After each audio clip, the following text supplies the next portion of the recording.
పిల్లలు పెద్దవాళ్ళు కూడా ఎంతో ఇష్టంగా తినే స్నాక్ ఐటెం ఏదైతే ఉందో అది పల్లి చిక్కీయేనండి. ముందుగా కప్పుడు పల్లీలు తీసుకుని ప్యాన్లోకి వేసి వేయించుకోవాలి.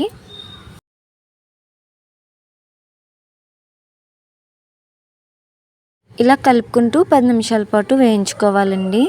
పల్లీలు కొంచెం కలర్ చేంజ్ అవుతున్నాయి అనగా స్టవ్ ఆఫ్ చేసేసుకుని చల్లారబెట్టేసుకోవాలి. ఇవి పూర్తిగా చల్లారిన తర్వాతే పై పొట్టు ఊడొస్తుంది. పల్లీలు ఇలా పొట్టంతా తీసి 2 బద్దలుగా చేసుకోవాలి.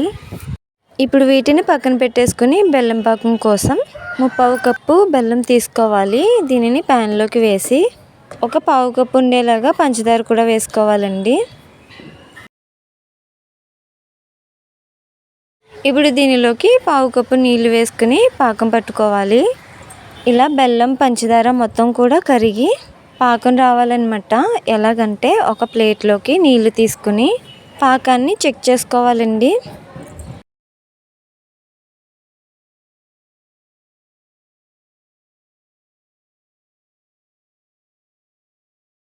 ఇలా వాటర్లో వేస్తే పాకం ఉండలాగా రావాలి. అలాగే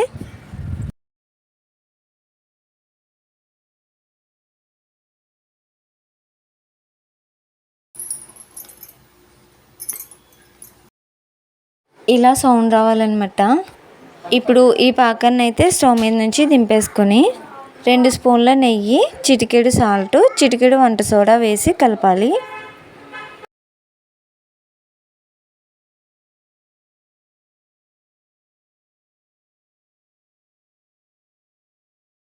మరీ ఎక్కువ టైం పట్టకుండా అన్నీ వెంటనే వేసేసుకోవాలన్నమాట.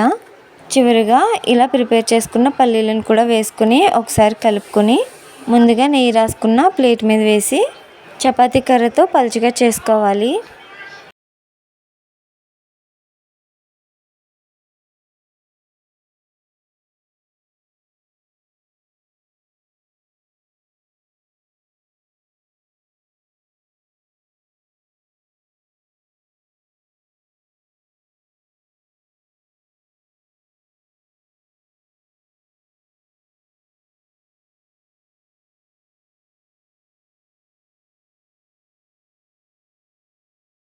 కొంచెం చల్లారిన తర్వాత పైన ఇలా చాకుతో కట్ చేసుకోవాలి.